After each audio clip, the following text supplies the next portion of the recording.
Good morning বন্ধুরা, কেমন আছো? আশা করি সুস্থ আছো, ভালো আছো। তোমাদের প্রেরণায় আমিও ভালো আছি। তারপরে বলো, আজকের বৃষ্টিটা কেমন হচ্ছে? অতিরিক্ত গরম ছিল না দুদিন? গরমের পরে বৃষ্টিটা কেমন লাগছে? খুব ভালো লাগছে না? আমার তো খুব ভালো লাগছে। তোমাদের কেমন লাগছে আমাকে জানাবে।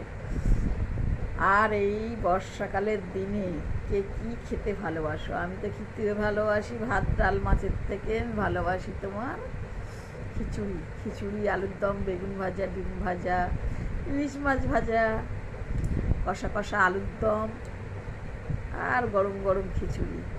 তার সঙ্গে চাটনি পাঁপড় থাকলে তো জমেই গেল। তারপরে তোমরা কে ভালোবাসো এরকম খাবার? কমেন্টের মাধ্যমে জানাবে। আর কার কার এলাকায় বৃষ্টি হচ্ছে, বাড়িতে জল ঢুকেছে তাও জানিও। কেমন লাগছে আমার ভিডিও জানিও। এত এই